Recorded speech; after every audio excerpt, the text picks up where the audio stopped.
worthless. We're choking Russia's access. We're choking Russia's access to technology that will sap its economic strength and weaken its military for years to come. Tonight, I say to the Russian oligarchs and the corrupt leaders who bilked billions of dollars off this violent regime, no more. The United States, I mean it.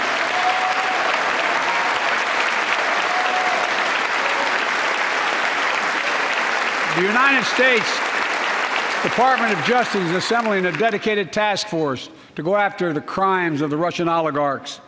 We're joining with European allies to find and seize their yachts, their luxury apartments, their private jets.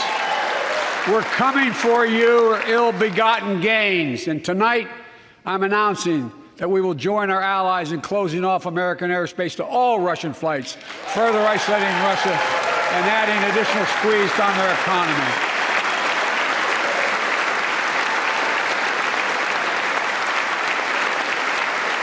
He has no idea what's coming. The ruble has already lost 30% of its value. The Russian stock market has lost 40% of its value, and trading remains suspended. The Russian economy is reeling, and Putin alone is the one to blame. Together with our allies, we're providing support to the Ukrainians in their fight for freedom.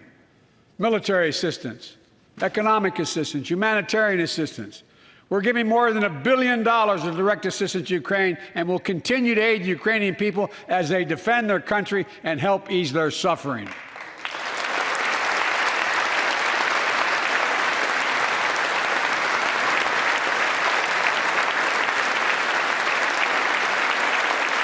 But let me be clear. Our forces are not engaged and will not engage in the conflict with Russian forces in Ukraine. Our forces are not going to Europe to fight Ukraine, but to defend our NATO allies in the event that Putin decides to keep moving west. For that purpose, we have mobilized American ground forces, air squadrons, ship deployments to protect NATO countries, including Poland, Romania, Latvia, Lithuania, and Estonia. And as I've made crystal clear, the United States and our allies will defend every inch of territory that is NATO territory with the full force of our collective power. Every single inch.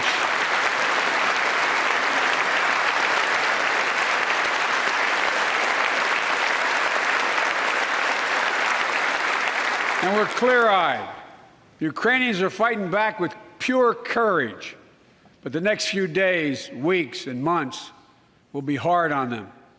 Putin has unleashed violence and chaos, but while he may make gains on the battlefield, he'll pay a continuing high price over the long run. And a pound of Ukrainian people, the proud, proud people, pound for pound, ready to fight with every inch of energy they have. They've known 30 years of independence, have repeatedly shown that they will not tolerate anyone who tries to take their country backwards. To all Americans, I'll be honest with you, as I always promised I would be. A Russian dictator invading a foreign country has cost around the world. And I'm taking robust action to make sure the pain of our sanctions is targeted at the Russian economy, and that we use every tool at our disposal to protect American businesses and consumers. Tonight, I can announce the United States has worked with 30 other countries to release 60 million barrels of oil from reserves around the world. America will lead that effort, releasing 30 million barrels of our own strategic petroleum reserve. And we stand ready to do more if necessary, united with our allies. These steps will help blunt gas prices here at home, but I know news about what's happening can seem alarming to all Americans. But I want you to know we're going to be okay. We're going to be okay. When the history of this era is written, Putin's war in Ukraine will have left Russia weaker and the rest of the world stronger. While it shouldn't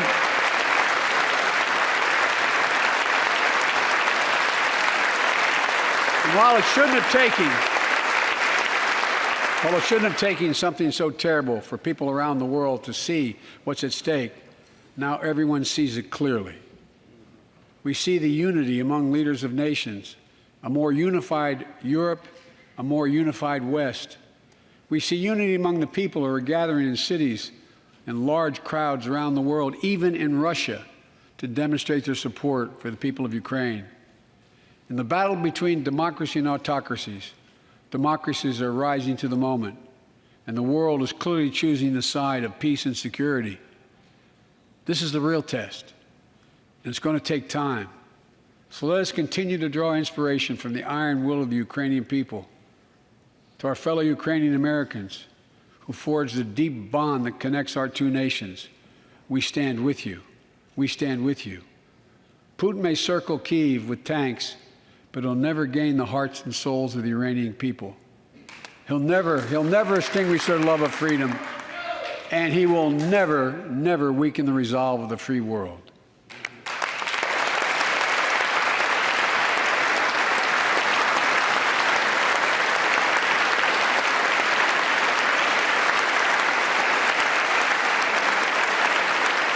We meet tonight in an America that has lived through two of the hardest years this nation has ever faced. The pandemic has been punishing, and so many families are living paycheck to paycheck, struggling to keep up with the rising cost of food, gas, housing, and so much more. I understand, like many of you did. My dad had to leave his home in Scranton, Pennsylvania to find work. So like many of you, I grew up in a family when the price of food went up, it was felt throughout the family. It had an impact. That's when one of the first things I did as president was fight to pass the American Rescue Plan.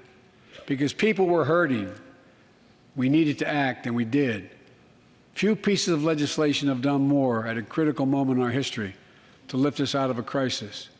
It fueled our efforts to vaccinate the nation and combat COVID-19, delivered immediate economic relief to tens of millions of Americans. It helped put food on the table. Remember those long lines of cars waiting for hours just to get a box of food put in their trunk. It cut the cost of health care insurance. And as my dad used to say, it gave the people just a little bit of breathing room. Unlike the $2 trillion tax cut passed in the previous administration that benefited the top 1% of Americans, the American Rescue Plan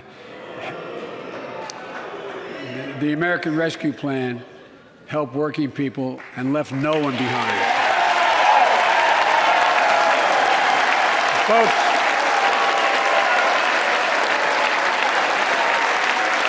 and it worked. It worked.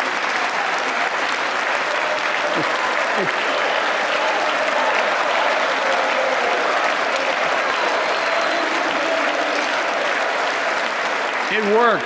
We created jobs, lots of jobs. In fact, our economy created over 6.5 million new jobs just last year.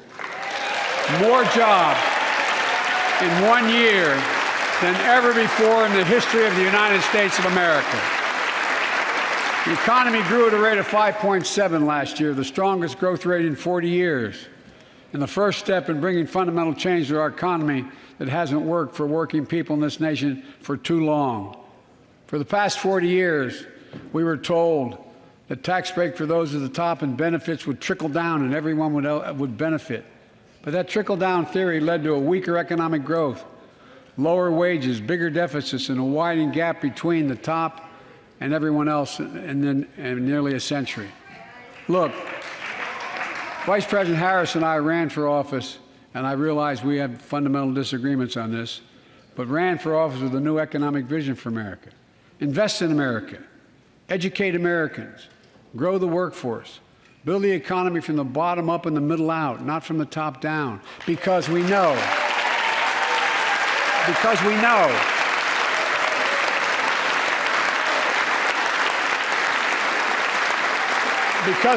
when the middle class grows, the poor have a way up and the wealthy do very well. America used to have the best roads, bridges, and airports on earth, and now our infrastructure is ranked 13th in the world. We won't be able to compete for the jobs of the 21st century if we don't fix it. That's why it was so important to pass the bipartisan infrastructure law. And I thank my Republican friends who joined to invest and rebuild America. the single biggest investment in history. It was a bipartisan effort, and I want to thank the members of both parties who worked to make it happen. We're done talking about infrastructure weeks. We're now talking about an infrastructure decade. And look,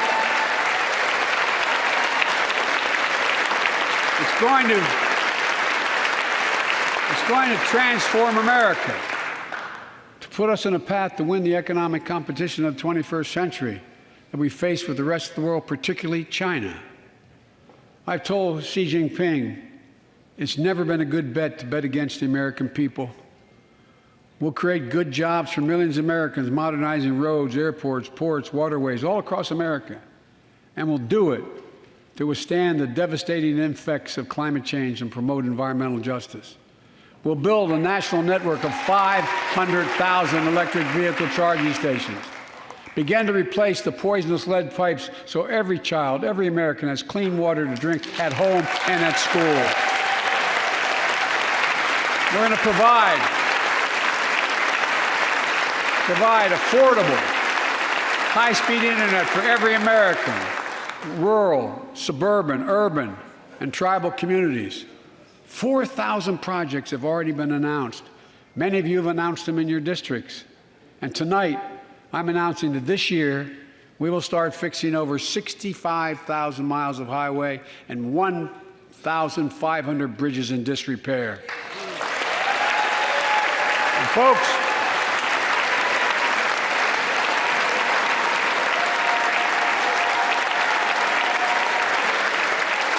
when we use taxpayers' dollars to rebuild America, we're going to do it by buying America.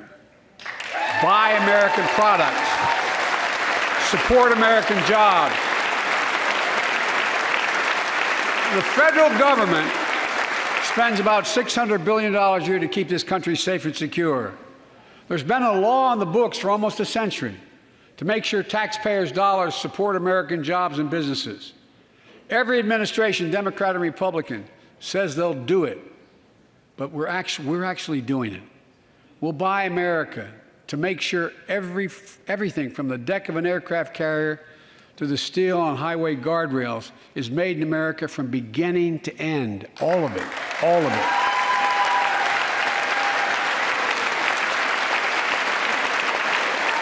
But folks, to compete for the jobs of the future, we also need a level playing field with China and other competitors. That's why it's so important to pass the Bipartisan Innovation Act sitting in Congress that will make record investments in emerging technologies and American manufacturing. We used to invest almost 2% of our GDP in research and development. We don't now. China is. Let me give you one example why it's so important to pass. If you travel 20 miles east of Columbus, Ohio, you'll find 1,000 empty acres of land.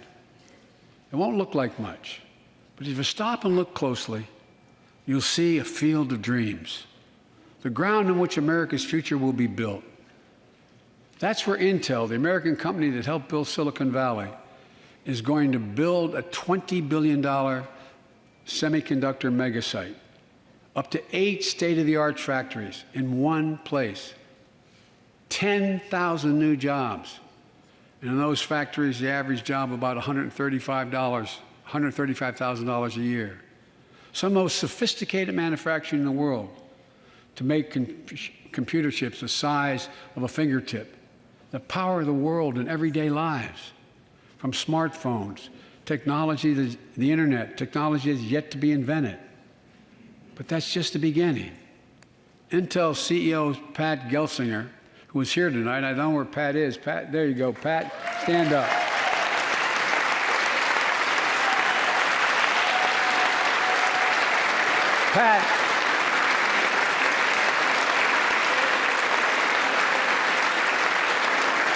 Pat came to see me, and he told me they're ready to increase their investment from $20 billion to $100 billion. That would be the biggest investment in manufacturing in American history. And all they're waiting for is for you to pass this bill. So let's not wait any longer. Send it to my desk. I'll sign it. And we'll really take off in a big way. And folks, Intel is not alone. There's something happening in America. Just look around and you'll see an amazing story. The rebirth of pride that comes from stamping products made in America. The revitalization of American manufacturing. Companies are choosing to build new factories here when just a few years ago they would have gone overseas. That's what's happening. Ford is investing $11 billion in electric vehicles, creating 11,000 jobs across the country. GM is making the largest investment in its history, $7 billion to build electric vehicles, creating 4,000 jobs in Michigan. All told, 369,000 new manufacturing jobs were created in America last year alone. Folks,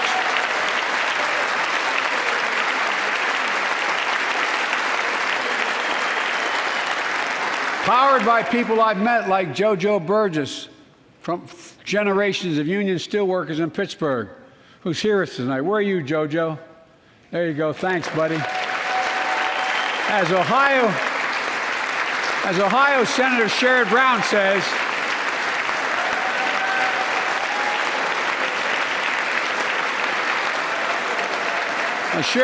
says, it's time to bury the label Rust Belt.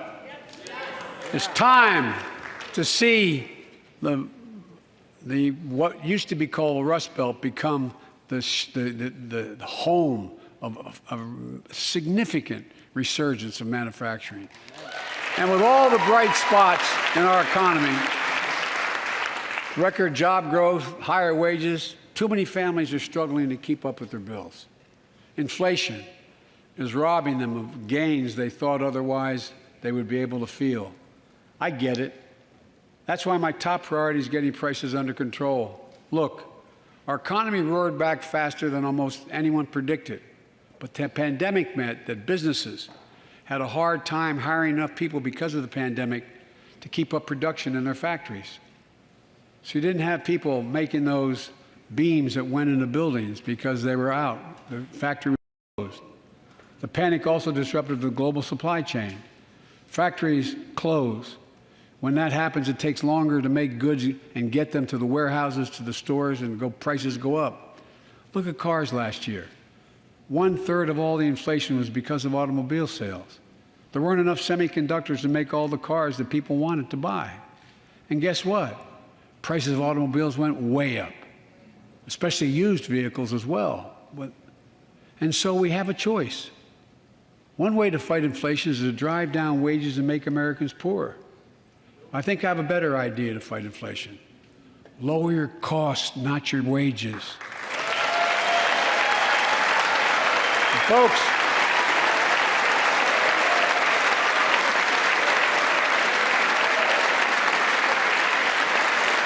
that means make more cars and semiconductors in America, more infrastructure and innovation in America, more goods moving faster and cheaper in America, more jobs where you can earn a good living in America.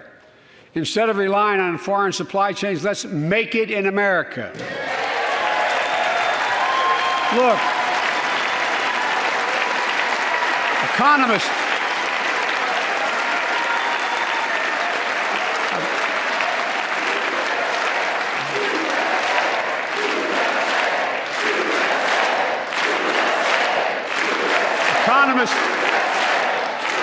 call this increasing the productive capacity of our economy.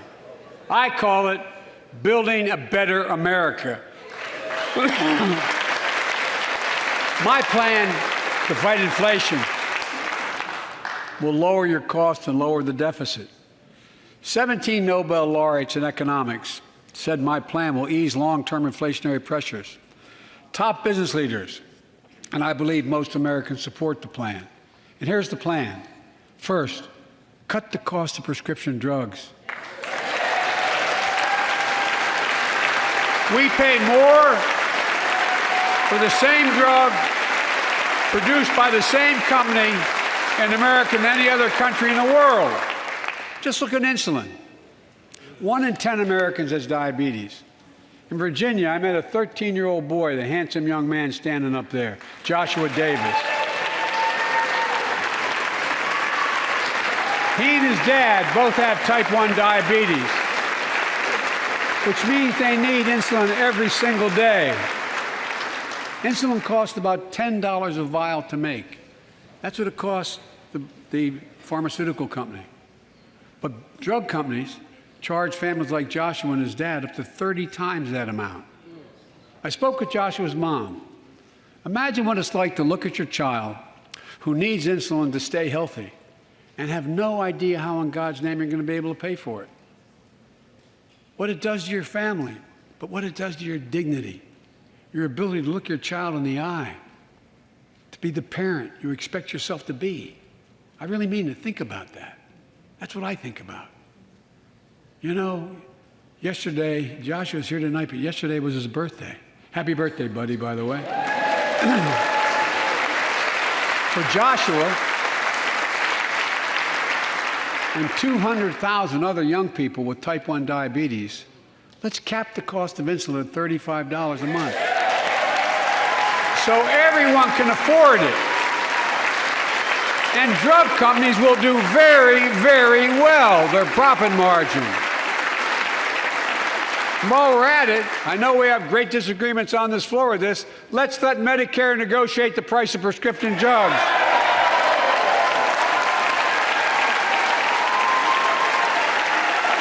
They already set the price for VA drugs. Look, the American Rescue Plan is helping millions of families with Affordable Care Act plans to save them $2,400 a year on their health premiums. Let's close the coverage gap and make these savings permanent. And second, let's cut energy costs for families, an average of $500 a year by combating climate change. Let's provide an investment tax credits to weatherize your home and your business, to be energy efficient and get a tax credit for it. Double America's clean energy production in solar, wind, and so much more. Lower the price of electric vehicles, saving another $80 a month that you're not going to have to pay at the pump. Folks,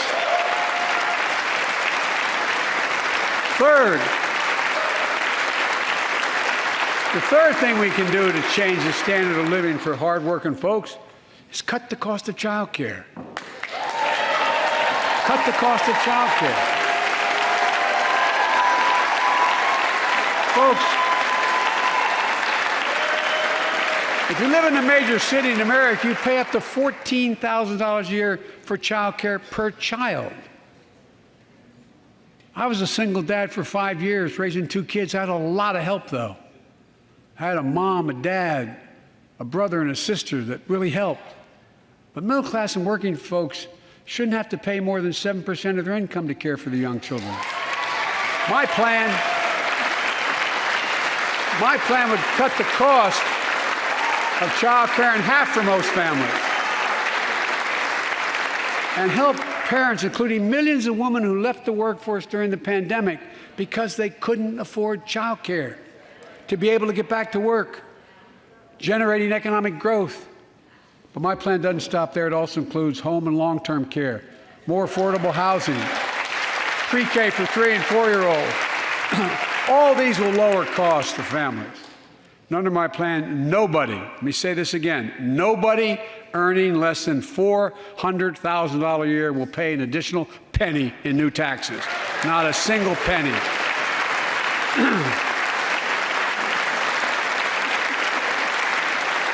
I may be wrong, but my guess is if we took a secret ballot in this floor, that we'd all agree that the present tax system ain't fair. We have to fix it. I'm not looking to punish anybody, but let's make corporations and wealthy Americans start paying their fair share. Look, last year,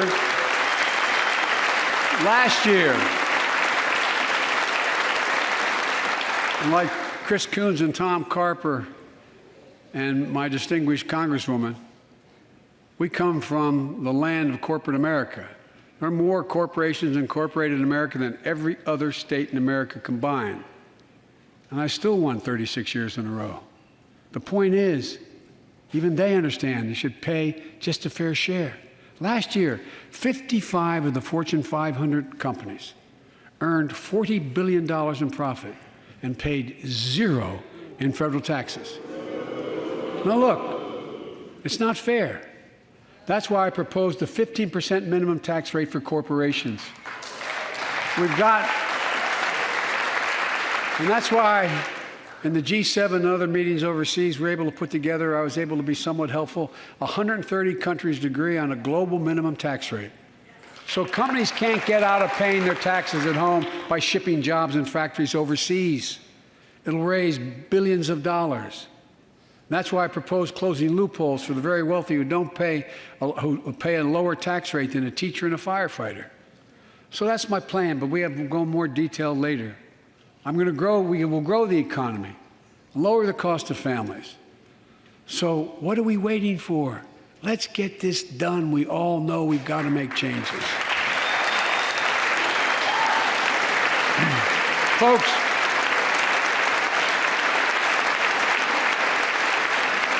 and while you're at it, confirm my nominees for the Federal Reserve, which plays a critical role in fighting inflation. My plan will not only lower costs and give families a fair shot, it will lower the deficit. The previous administration not only ballooned the deficit with those tax cuts for the very wealthy and corporations, it undermined the watchdogs, the job of those to keep pandemic relief funds being wasted. Remember we had those debates about whether or not those watchdogs should be able to see every day how much money was being spent, where was it going to the right place? But in my administration, the watchdogs are back.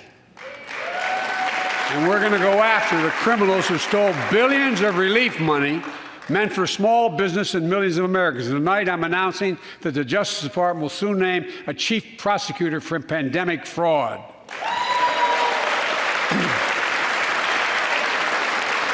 And look,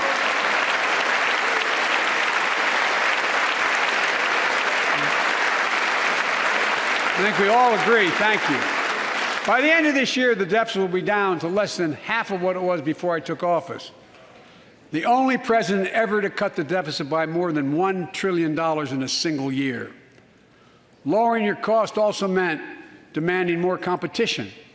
I'm a capitalist, but capitalism without competition is not capitalism. Capitalism without competition is exploitation. It drives up profits. And corporations have to compete. Their profits go up and your prices go up when they don't have to compete. Small businesses and family farmers and ranchers, I need not tell some of my Republican friends from those states. Guess what? You got 4 basic meat packing facilities. That's it. You play with them or you don't get to play at all. And you pay a hell of a lot more. A hell of a lot more because there's only 4. See what's happening with ocean carriers moving goods in and out of America.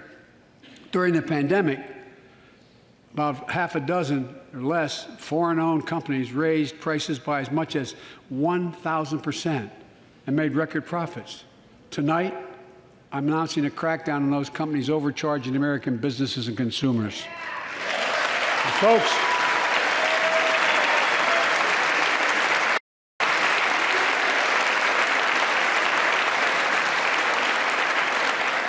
and as Wall Street firms take over more nursing homes, quality in those homes has gone down and costs have gone up. That ends on my watch. Medicare is going to set higher standards for nursing homes and make sure your loved ones get the care they deserve and that they inspect and they will look at closely. We're also going to cut costs to keep the economy going strong and giving workers a fair shot, provide more training and apprenticeships, hire them based on skills, not just their degrees. Let's pass the Paycheck Fairness Act and paid leave. Raise the minimum wage to $15 an hour and extend the child tax credit so no one has to raise a family in poverty. Let's increase Pell Grants, increase our historic support for HBCUs, and invest in what Jill, our First Lady who teaches full-time, calls America's best-kept secret, community colleges. Look, let's pass the PRO Act. When a majority of workers want to form a union, they shouldn't be able to be stopped. When we invest in our workers and we build an economy from the bottom up and the middle out together, we can do something we haven't done in a long time: build a better America. For more than 2 years, COVID has impacted every decision in our lives and the life of this nation. And I know you're tired, frustrated, and exhausted. That doesn't even count the close to 1 million people who sit at a dining room table or a kitchen table and look at an empty chair because they lost somebody. But I also know this: because of the progress we've made, because of your resilience and the tools that we have been provided by this Congress, tonight I can say we're moving forward safely back to more normal routines. We've reached a new moment in the fight against COVID-19, where severe cases are down to a level not seen since July of last year. Just a few days ago, the Center for Disease Control and Prevention issued a new mask guidelines. Under the new guidelines, most Americans and most of the country can now go mask-free. And based on projections, more of the country will reach a point across the next couple of weeks. And thanks to the progress we've made in the past year, COVID-19 no longer need control our lives. I know some are talking about living with COVID-19, but tonight I say that we never will just accept living with COVID-19. We'll continue to combat the virus as we do other diseases. And because this virus mutates and spreads, we have to stay on guard. And here are 4 common sense steps as we move forward safely, in my view. First, stay protected with vaccines and treatments. We know how incredibly effective vaccines are. If you're vaccinated and boosted, you have the highest degree of protection. We'll never give up on vaccinating more Americans. Now, I know parents with kids under 5 are eager to see their vaccines authorized for their children. Scientists are working hard to get that done. We'll be ready with plenty of vaccines if and when they do. We're all ready. We are also ready with antiviral treatments. If you get COVID-19, the Pfizer pill reduces your chances of ending up in the hospital by 90%. I've ordered more pills than anyone in the world has. Pfizer is working overtime to get us 1 million pills this month and more than double that next month. And now we're launching the Test to Treat initiative, so people can get tested at a pharmacy, and if they prove positive, receive the antiviral pills on the spot at no cost. Folks, if you're immunocompromised or have some other vulnerability, we have treatments and free high-quality masks. We're leaving no one behind or ignoring anyone's needs as we move forward. On testing, we've made hundreds of millions of tests available, and you can order them for free to your doorstep. And we've already ordered free tests. If you already ordered free tests tonight, I'm announcing you can order another group of tests. Go to covidtest.gov starting next week, and you can get more tests. Second, we must prepare for new variants. Over the past, we've gotten much better at detecting new variants. If necessary, we'll be able to develop new vaccines within 100 days instead of maybe months or years. And if Congress provides the funds we need, we'll have new stockpiles of tests, masks, pills ready if needed. I can't promise a new variant won't come, but I can promise you we'll do everything within our power to be ready if it does. Third,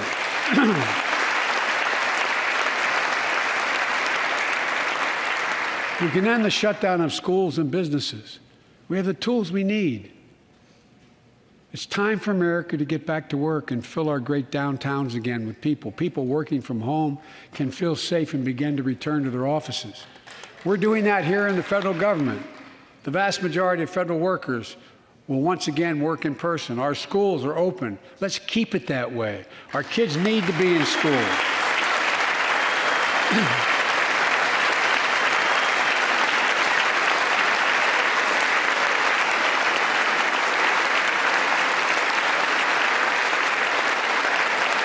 With 75% of adult Americans fully vaccinated and hospitalizations down by 77%, most Americans can remove their masks and stay in the classroom and move forward safely. We achieved this because we provided free vaccines, treatments, tests, and masks. Of course, continuing this costs money, so I'll not surprise you. I'll be back to see you all. And I'm going to soon send a request to Congress. The vast majority of Americans have used these tools and may want again. We may need them again, so I expect Congress, and I hope you'll pass that quickly. Fourth, we'll continue vaccinating the world. We've sent 475 million vaccine doses to 112 countries, more than any nation on earth. We won't stop because you can't build a wall high enough to keep out a vaccine. The vaccine can stop the spread of these diseases. You know, we've lost so much in COVID-19. Time with one another. The worst of all, the loss of life. Let's use this moment to reset. So stop looking at COVID as a partisan dividing line. See it for what it is, a god-awful disease. Let's stop seeing each other as enemies and start seeing each other for who we are, fellow Americans. Look.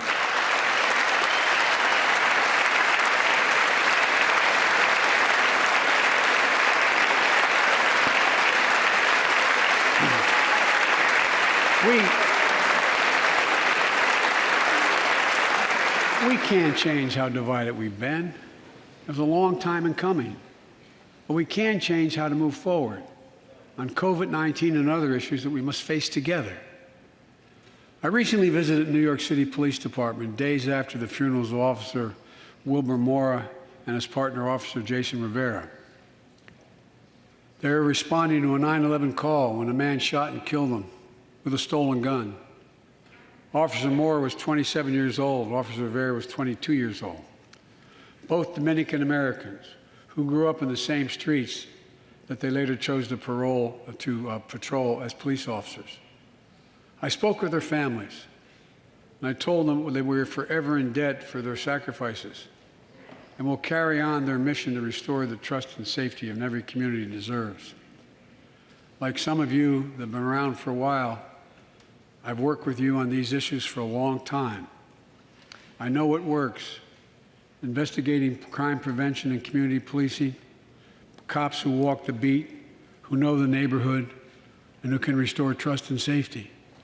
Let's not abandon our streets or choose between safety and equal justice. Let's come together and protect our communities, restore trust, and hold law enforcement accountable. That's why the Justice Department has required body cameras, banned chokeholds, and restricted no-knock warrants for its officers. That's why the American Rescue Plan that you all provided $350 billion that cities, states, and counties can use to hire more police, invest in more proven strategies.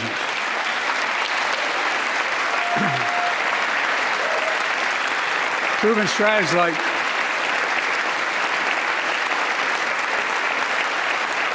strategies like community violence interruption, trusted messengers, breaking the cycle of violence and trauma, and giving young people some hope. We should all agree the answer is not to defund the police. It's to fund the police. Fund them. Fund them.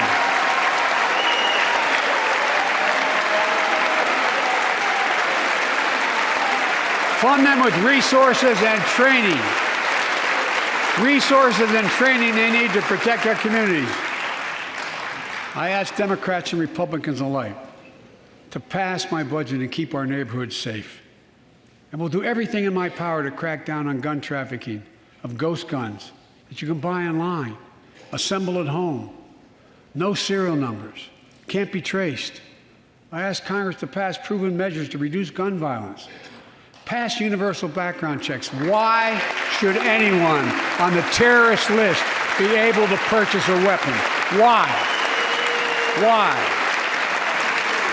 And folks, ban assault weapons with high-capacity magazines that hold up to 100 rounds. You think the deer are wearing Kevlar vests? Look, repeal the liability shield. It makes gun manufacturers the only industry in America that can't be sued. The only one. Imagine had we done that with the tobacco manufacturers. These laws don't infringe on the Second Amendment. They save lives. The most fundamental right in America is the right to vote and have it counted. And look, it's under assault. In state after state, new laws have been passed. Not only to suppress the vote, we've been there before, but to subvert the entire election. We can't let this happen. Tonight I call on the Senate to pass the Freedom to Vote Act, pass the John Lewis Act, Voting Rights Act. And while you're at it, pass the Disclose Act so Americans know who's funding our election. Look, tonight, I'd like to honor someone who dedicated his life to serve this country. Justice Breyer, an Army veteran, constitutional scholar, retiring Justice of the United States Supreme Court. Justice Breyer, thank you for your service. Thank you, thank you, thank you. I mean it. Get up, stand, let them see you. Thank you.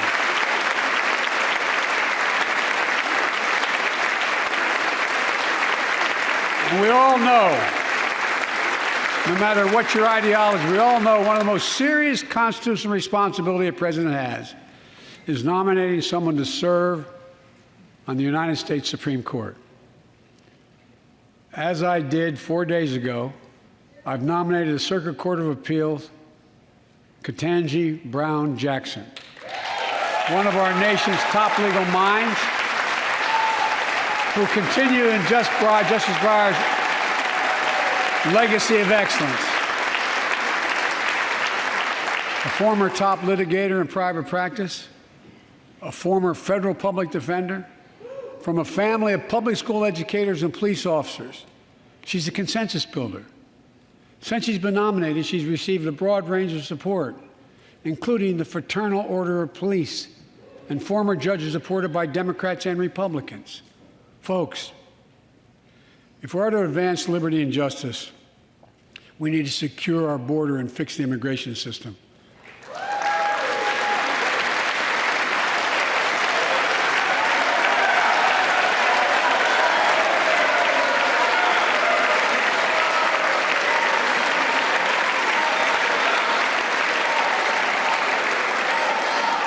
And as you might guess, I think we can do both. At our border, we've installed new technology like cutting-edge scanners to better detect drug smuggling. We've set up joint patrols with Mexico and Guatemala to catch more human traffickers. We're putting in place dedicated immigration judges in a significant larger number so families fleeing persecution and violence can have their cases heard faster, and those who don't legitimately hear can be sent back. We're screening, we're securing commitments and supporting partners in South and Central America to host more refugees and secure their own borders. We can do all this while keeping lit the torch of liberty that has led a generation of immigrants to this land, my forebears and many of yours. Provide a pathway to citizenship for dreamers, those with temporary status, farm workers, essential workers. Revise our laws so businesses have workers they need and families don't wait decades to reunite. It's not only the right thing to do, it's economically smart thing to do. That's why the immigration reform is supported by everyone from labor unions to religious leaders to the U.S. Chamber of Commerce. Let's get it done once and for all. Folks,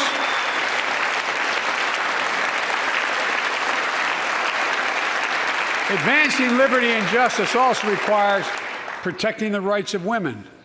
The constitutional right affirmed by Roe v. Wade, standing precedent for half a century, is under attack as never before.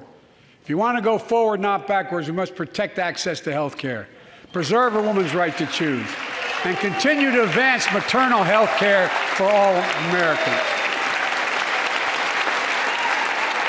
And folks, for our LGBTQ plus Americans, let's finally get the Bipartisan Equality Act to my desk. The onslaught of state laws targeting transgender Americans and their families It's simply wrong. And I said last year, especially to our younger transgender Americans, I'll always have your back as your president so you can be yourself and reach your God-given potential. Folks,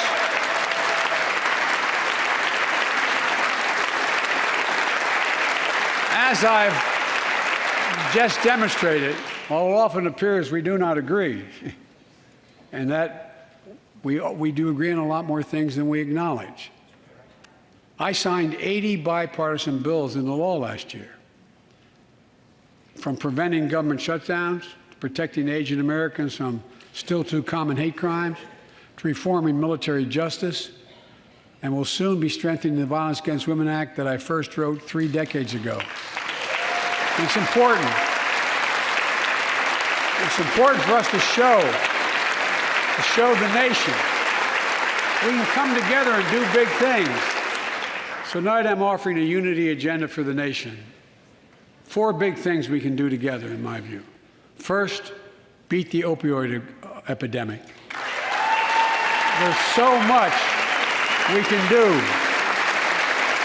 Increase funding for prevention, treatment, harm reduction, and recovery. Get rid of outdated rules and stop doctors stop doctors from prescribing treatments. Stop the flow of illicit drugs by working with state and local law enforcement to go after the traffickers. And if you're suffering from addiction, you should know you're not alone. I believe in recovery, and I celebrate the 23 million Americans in recovery. Second, let's take on mental health, especially among our children whose lives and education have been turned upside down. The American Rescue Plan gave schools money to hire teachers and help students make up for lost learning. I urge every parent to make sure your school does just that. They have the money. We can all play a part. Sign up to be a tutor or a mentor. Children were also struggling before the pandemic: bullying, violence, trauma, and the harms of social media. As Frances Haugen, who is here tonight with us, has shown, we must hold social media platforms accountable for the national experiment they're conducting on our children for profit.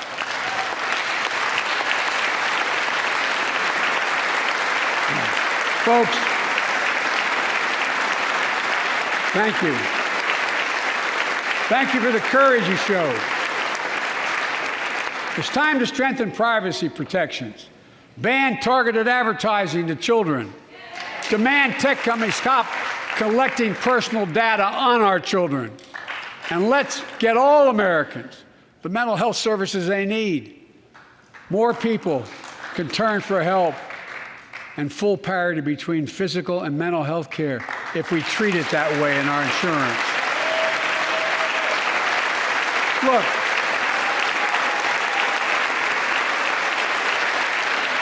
the third piece of that agenda is support our veterans.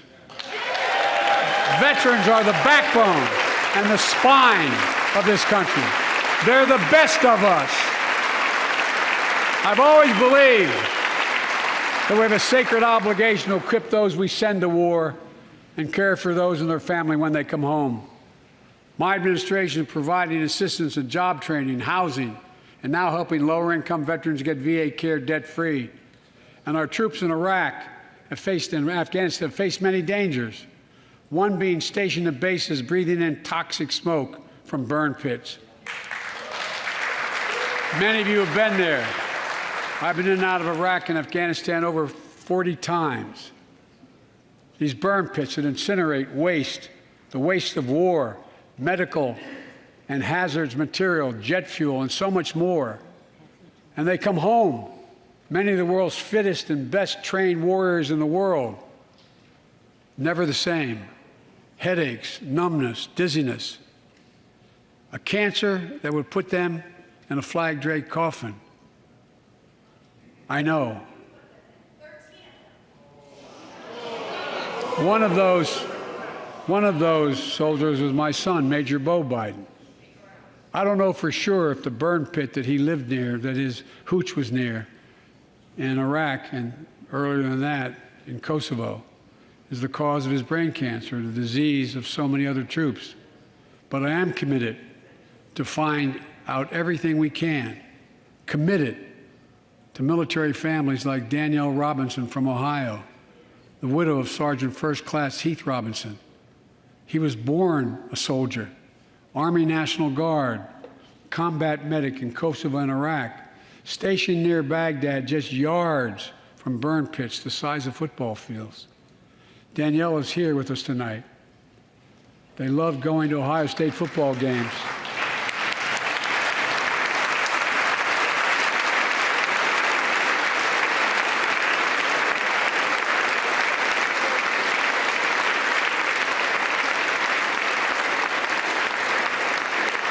And they love building Legos with their daughter. But cancer from prolonged exposure to burn pits ravaged Heath's lungs and body. Danielle says Heath was a fighter to the very end. He didn't know how to stop fighting, and neither did she. Through her pain, she found purpose to demand that we do better. Tonight, Danielle, we are going to do better. The VA is pioneering new ways of linking toxic exposure to disease, already helping more veterans get benefits. And tonight, I'm announcing we're expanding eligibility to veterans suffering from 9 respiratory cancers. I'm also calling on Congress to pass a law to make sure veterans devastated by toxic exposure in Iraq and Afghanistan finally get the benefits and the comprehensive health care they deserve.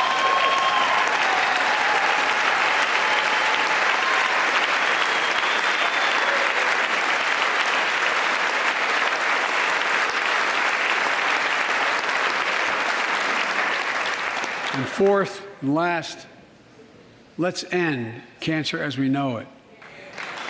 This is personal.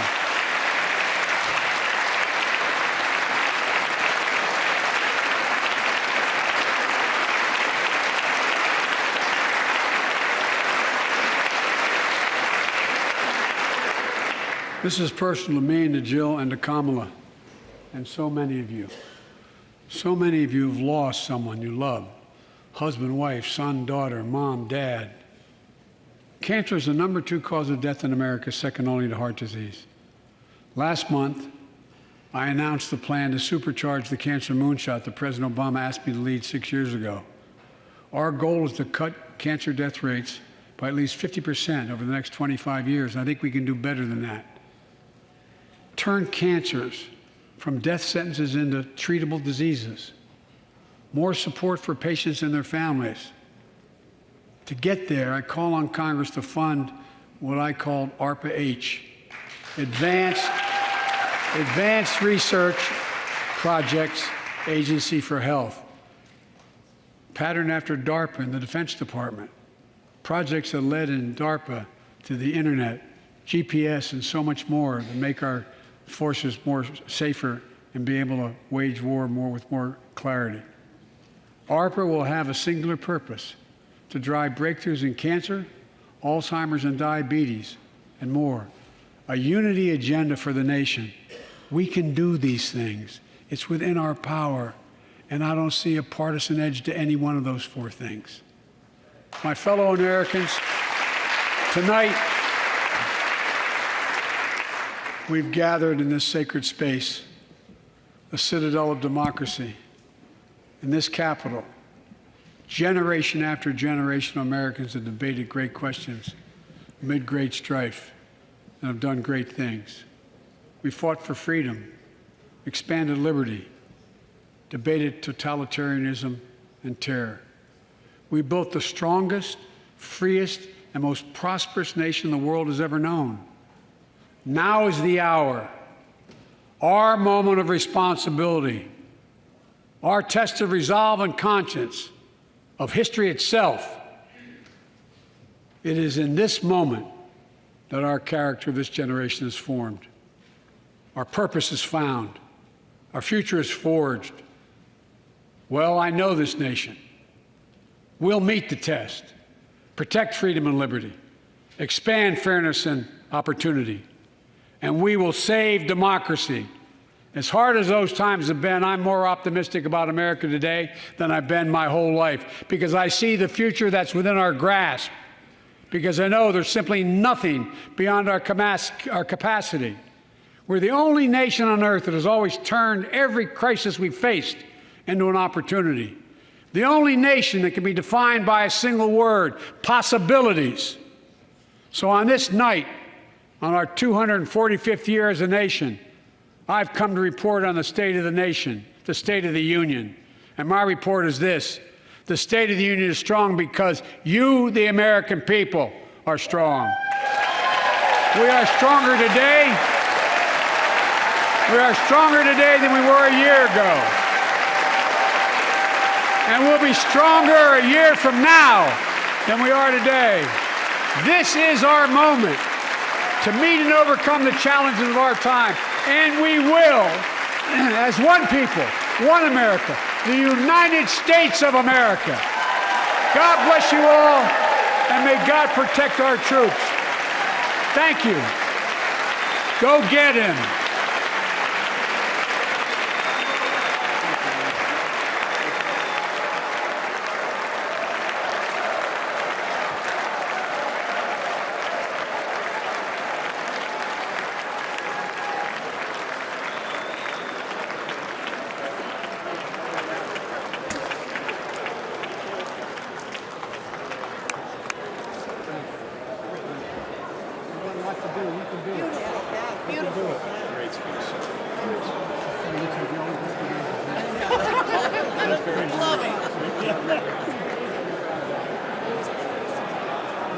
Thank you.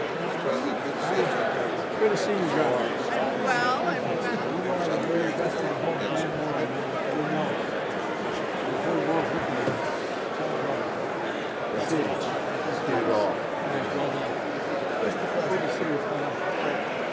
Great job. Great job. Beautiful job. That's a great compliment coming from you, kid. Thank you, thank you, thank you. Well done, Mr. President. Great clothes. Thank you, man. Well done, Mr. President. Well done. Thanks again for coming to Colorado. Thank you, man. Tommy. Eat it again. Good job.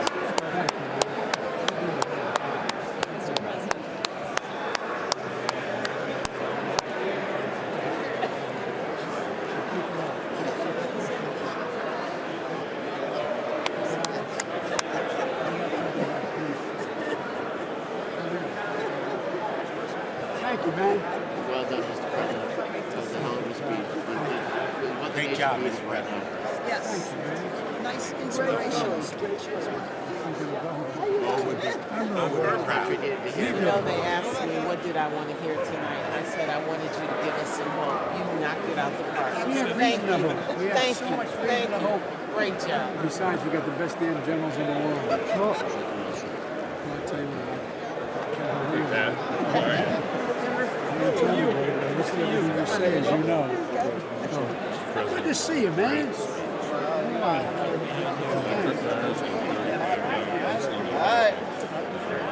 We can do this. This is the reason why we cut Charles probably. I'm serious. She is. She did. She's been at it for a while.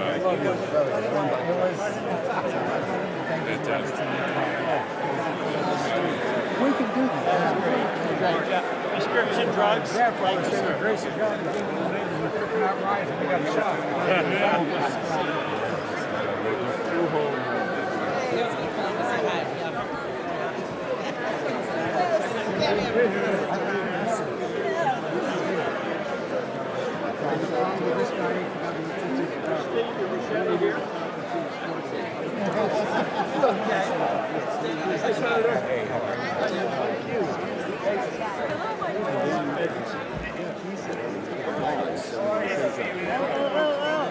Thank you, Justin.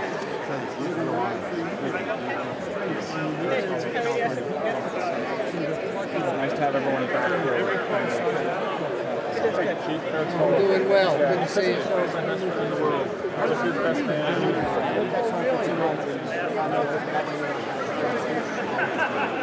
I'm sorry? Absolutely. But she was the dean, but that was really. Which way? Nice to see you guys. Need your help. What you going to do now? Thank you so much twice tonight. Thank you for everything. Oh, it's going to be huge, right in my district. Thank you. Embarrassing. Oh my gosh. I didn't know, I mean, I knew this on right, but you know those two words? Bulldozer. I mean, that's what it was. Oh my God, that's so. Enormous respect. Oh, Oh, no, look at me, man. You know it's true. We go back a I long know, way, those pal. are the days. I think she's pretty good. Pretty solid. I thought, absolutely. She has a great. You have all the IDW. Absolutely. I'll tell you what, man. The IDW village is the reason I stand by. Yeah, should be good to start walking. Thank you, man.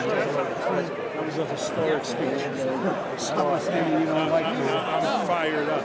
I don't want this guy too fired up. I'm fired up. I'm inspired. You got guns as big as my Listen, thighs, man, I'm trying to take care of myself. I'm trying to be like you. Thanks. That was awesome. Congratulations. Yes, yes, yes. It was historic.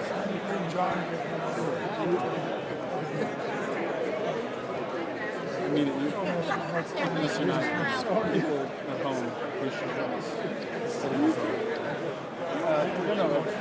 in the district, yeah, absolutely. Yes, yes, yes. Absolutely. Thanks for talking about children and mental health. Again from Northwest Indiana. It's good to see you very well. Steel workers, Joe. It's great to have him here. Relay the message. Thank you for your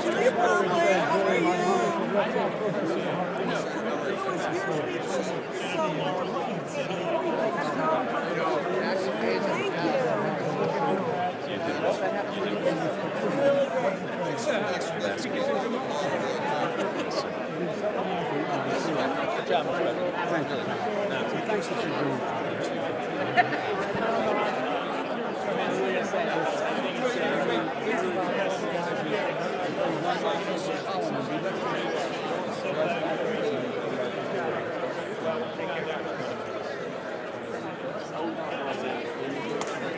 You're the real photographer.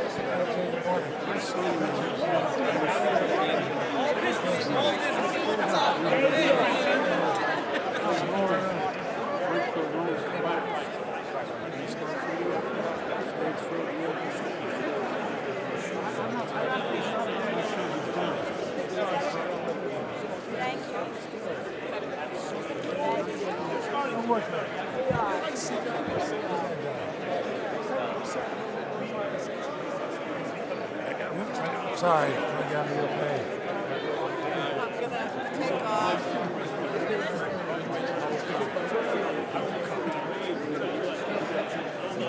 Good, not really, you know what I mean?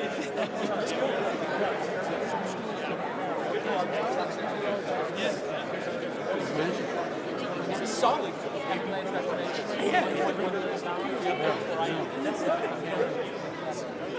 See you later. Is the president really still here? Mr. President, you knocked it out of the park. I was screeching, go Joe, the whole time. I was like inappropriate in every way. I kept stepping up and saying, go Joe, go Joe. I was jumping up the whole time. I keep trying. I keep trying. Yes, oh, this lady too. She started in the house. You have to let him go, I know. Sorry. Make it. Yeah. You really did great. Everybody did great. She really did great.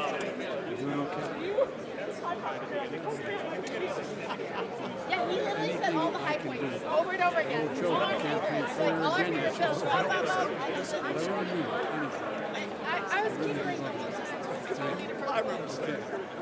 All right, I'm going the right way. Mr. President, Al Green. I good to know, see Al. you. You can't hide your- behind that I mask. want your signature on your, this is your card. Okay. Thank you so much. I greatly appreciate it. As a matter of fact, I'm going to get a selfie with you. Give him the camera. He'll do it for you. Okay, let's do it.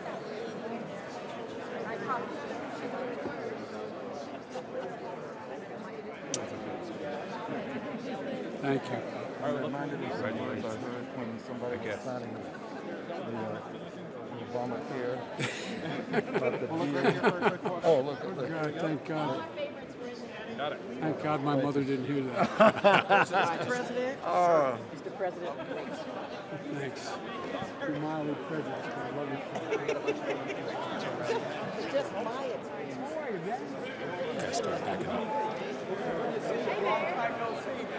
So I'll see you on Thursday. Yes. You're signing my portfolio. It's a big deal. It is a big deal. Jamie asked me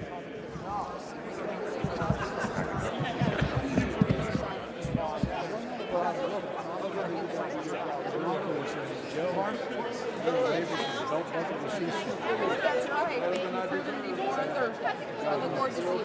Thank you. Yep. Oh, She comes from an incredible family. Her sister used to run my Delaware operation, and her dad, besides being an All-American high school, invented the tiny Archibald. And the dean of her delegation.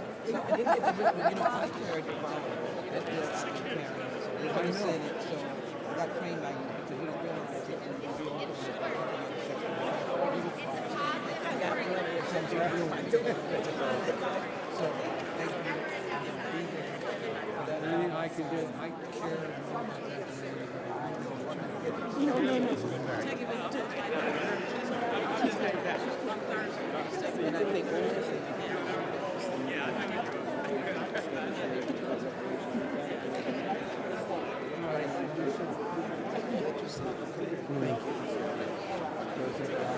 Hey, I'll be with you tomorrow. I'm gonna hear.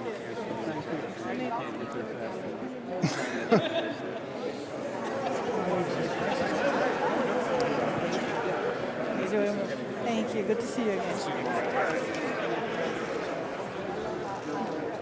You're mildly prejudiced on my behalf. Thank you.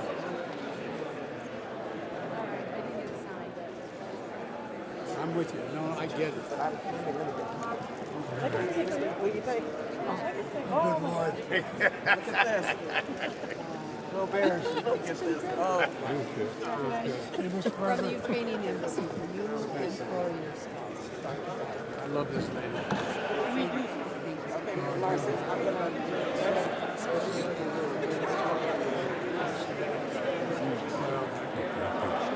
You know, Yeah, it is. It is. It's good to see you. Yes,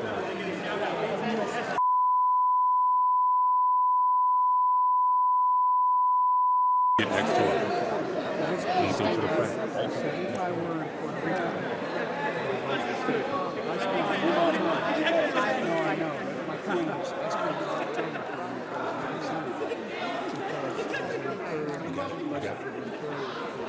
because tradition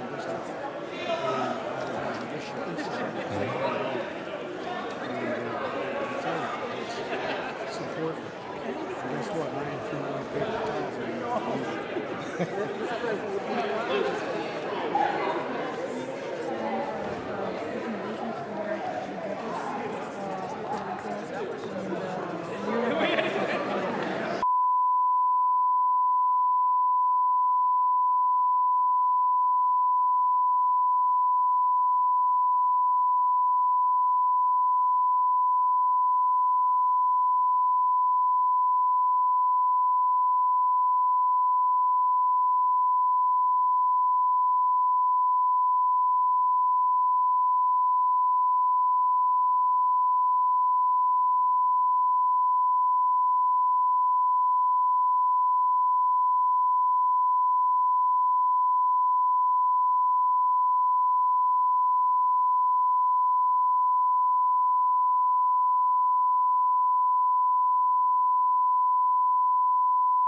Good evening. I'm Kim Reynolds, Governor of the great state of Iowa. Like you, I just watched the President's address. I listened as the governor of our state, as a mom and a grandmother of 11 who's worried our country is on the wrong track. We're now 1 year into his presidency, and instead of moving America forward, it feels like President Biden and his party have sent us back in time to the late 70s and early 80s, when runaway inflation was hammering families, a violent crime wave was crashing our cities, and the Soviet Army was trying to redraw the world map. Even before taking the oath of office, the president told us that he wanted to, quote, make America respected around the world again, and to unite us here at home. He's failed on both fronts.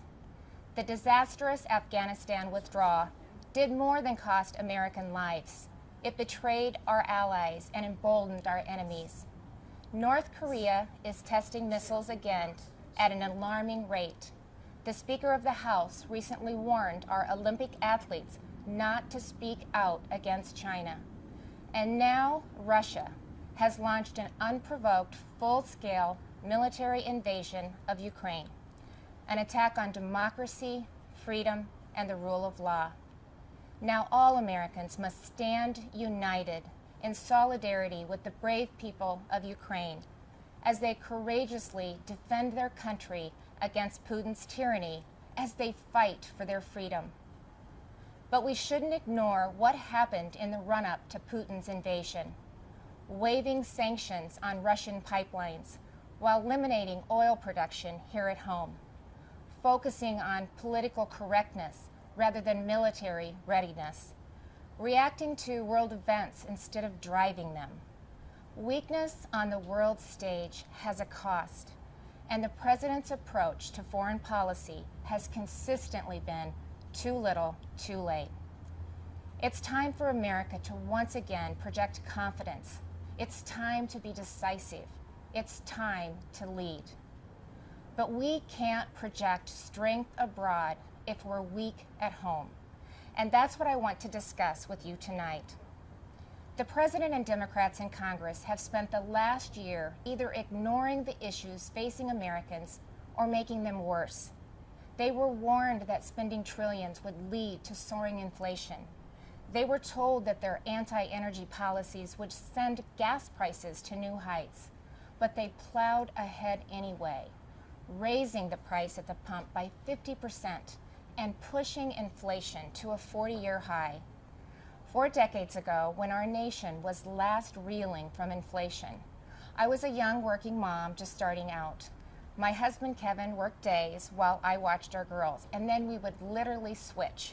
We would pass in the yard as he was coming home, and I was leaving to work evenings at the local grocery store. From across that checkout counter, I saw the pain of inflation on my neighbors' faces. I saw what happens when prices rise faster than wages. The Biden administration believes inflation is a, quote, high-class problem. I can tell you, it's an everybody problem. I saw moms and dads' paychecks buy them less and less. I watched working people choose which essentials to take home and which ones to leave behind. And now President Biden's decisions have a whole new generation feeling that same pain. When I took the oath of office 5 years ago, I promised Iowans that I would never lose sight of who I was working for, that I wouldn't become detached from the problems they were facing, from the problems that I had faced myself. But you don't have to check groceries to see what high inflation does to people. You just need to step outside of the DC bubble. Talk to Americans about what's on their mind. Ask them, what are your concerns? What keeps you up at night? And they'll tell you. And I can tell you what's not on that list. They won't tell you that spending trillions more and bankrupting their children is the answer to their problems. They won't tell you that we should be paying people not to work. And they certainly won't tell you that we should give billions in tax giveaways to millionaires and billionaires in Democrat-controlled states like California, New York, and New Jersey. But that's what the Biden administration has been pushing for over the last year. And that's all part of Build Back Better.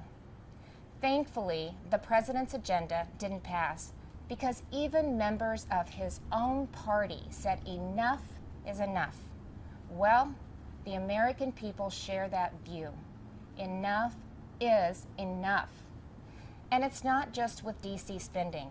Americans are tired of a political class trying to remake this country into a place where an elite few tell everyone else what they can and cannot say, what they can and cannot believe.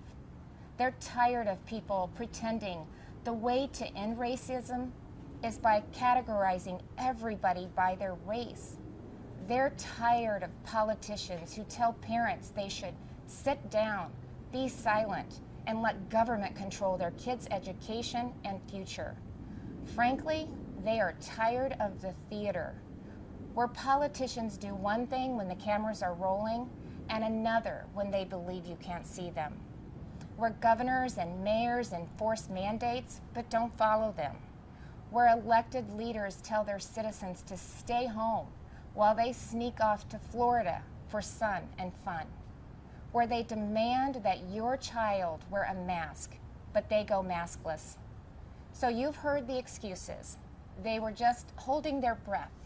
But it's the American people who are waiting to exhale, waiting for the insanity to stop.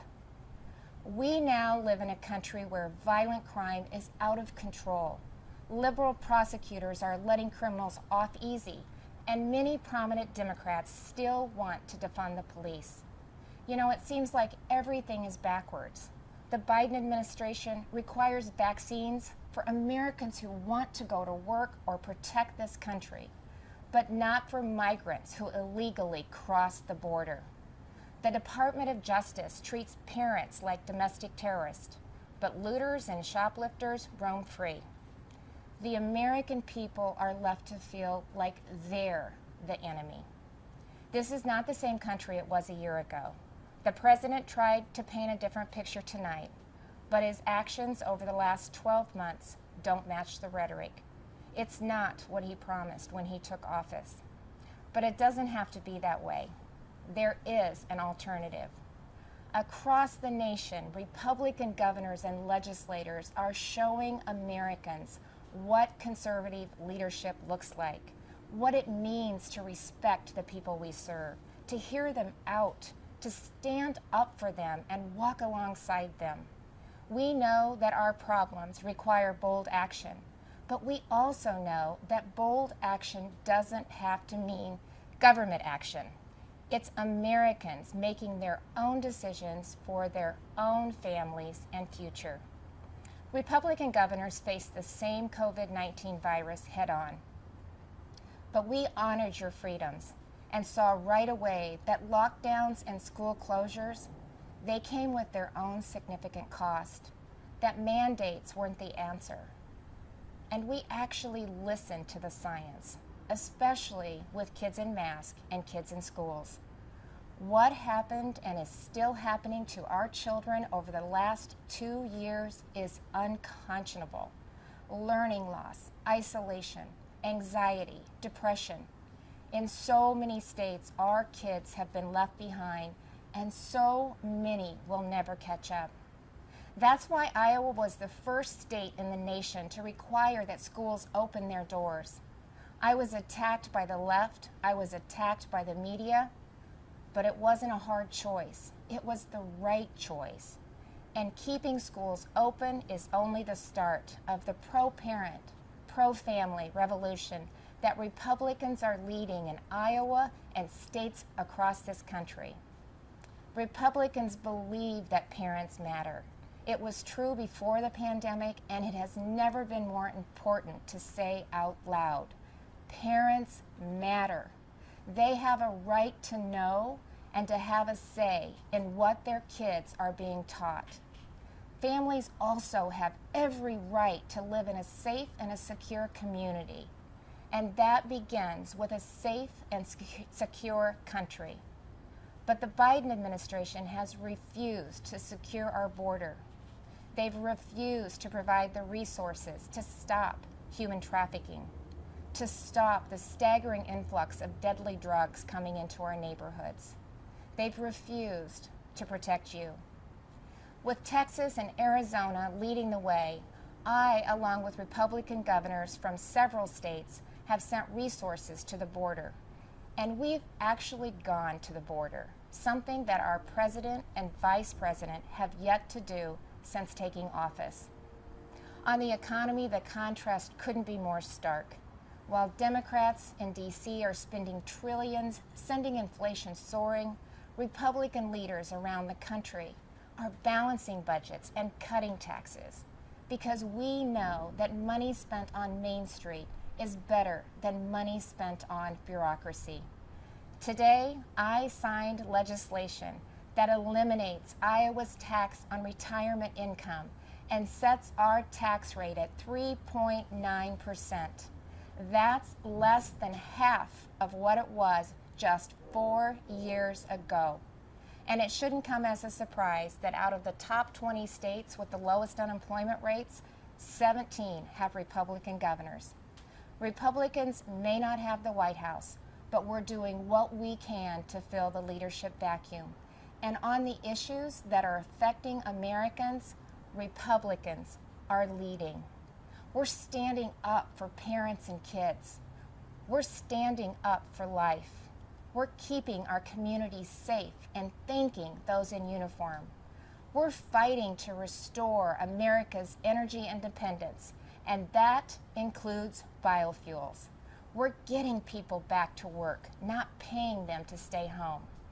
Most of all, we're respecting your freedom.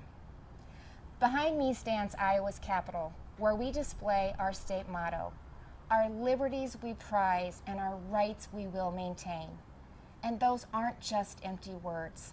It's a belief that the greatness of this state and this country lies in our people, not government.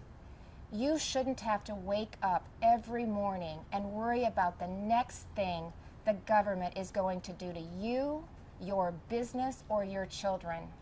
If we as elected leaders are doing our job, then the government is working well, but operating in the background.